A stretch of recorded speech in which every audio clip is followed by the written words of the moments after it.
Medina Munawwara की एक ठंडी और खामोश रात थी। आसमान पर सितारे चमक रहे थे। लोग अपने घरों में आराम से सो चुके थे, मगर एक घर ऐसा भी था जहां नींद नहीं थी, और एक शख्स ऐसा भी था जो अपने बिस्तर पर नहीं बल्कि शहर की गलियों में चल रहा था। वह कोई आम आदमी नहीं था, वह थे आमीरुल मोमिनीन हजरत उमर फारूक रजी अल्लाहु अन्हु।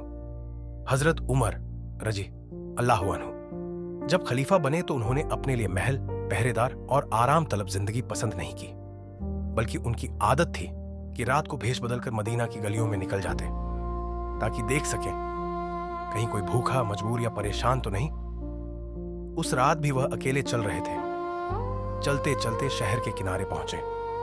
दूर अंधेरे में एक छोटा सा खैमा नजर आया और उस खैमे से बच्चों के जोर जोर से रोने की आवाज आ रही थी। हजरत उमर रजी अल्लाहु अन्हु फौरन रुक गए। उनका दिल बेचैन हो गया। वह धीरे धीरे करीब गए और पर्दे के बाहर खड़े होकर नरमी से पूछा, अस्सलामु अलैकुम, बच्चे क्यों रो रहे हैं? अंदर से एक कमजोर और थकी हुई औरत की आवाज आई, वालेकुम अस्सलाम, भूख की वजह से। हजरत उमर रज़ियल्लाहु अन्हु ने पूछा, तुम्हारे पास खाने का इंतजाम क्यों नहीं? औरत बोली, हम मुसाफिर हैं, 2 दिन से कुछ नहीं खाया, बच्चे भूख से रो रहे हैं और हमारा खलीफा उमर हमारी खबर नहीं लेता। अल्लाह क़यामत के दिन उमर से पूछेगा। ये अल्फाज सुनकर हजरत उमर रज़ियल्लाहु अन्हु के पांव लरच गए। उनकी आंखों में आंसू आ गए, मगर औरत उन्हें पहचान नहीं सकी।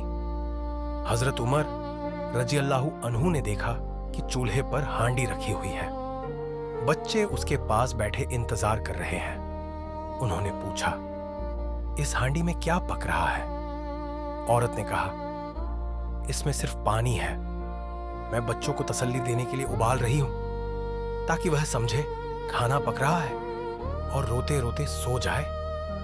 ये सुनते ही हजरत उमर रज़ियल्लाहु अन्हु का दिल टूट गया। वह फौरन वहां से पलटे और सीधे बैतुल माल की तरफ दौड़े। वहां पहुंचकर आटा, खजूर, घी और जरूरी सामान निकाला और बोरी को अपनी पीठ पर रख लिया। उनके साथी ने अर्ज किया, या आमीरुल मोमिनीन, ये बोझ मुझे दे दें। हजरत उमर रज़ियल्लाहु अन्हु ने फरमाया, क्या तुम क़यामत के दिन मेरा बोझ भी उठाओगे? फिर वह भारी बोरी उठाए अंधेरी रात में वापस चल दिए। पसीना आ रहा था, सांस तेज थी, मगर कदम रुक नहीं रहे थे। वो उसी खैमे तक पहुंचे, चूल्हा जलाया, आटा गूंथा, अपने हाथों से रोटियां पकाई, घी डाला, खजूर मिलाए और बच्चों को खुद खाना खिलाया। थोड़ी देर बाद जो बच्चे रो रहे थे वह हंसने लगे और फिर पेट भरकर सुकून से सो गए। हजरत उमर रज़ियल्लाहु अन्हु दूर खड़े उन्हें सोते देखते रहे। उनकी आंखों से आंसू बह रहे थे और वह खुद से कह रहे थे, उमर, अगर आज ये बच्चे भूखे मर जाते तो क़यामत के दिन अल्लाह तुमसे जरूर सवाल करता। फिर वह चुपचाप वहां से लौट गए। अगले दिन उस औरत को मालूम हुआ कि रात को उसके बच्चों को खाना खिलाने वाला कोई आम आदमी नहीं, बल्कि पूरी इस्लामी सल्तनत का खलीफा हजरत उमर फारूक रज़ियल्लाहु अन्हु था। दोस्तों, ये थे इस्लाम के हुक्मरान, जिनके लिए हुकूमत इज्जत नहीं, जिम्मेदारी थी, और इसीलिए उन्हें फारूक ए आजम कहा जाता है।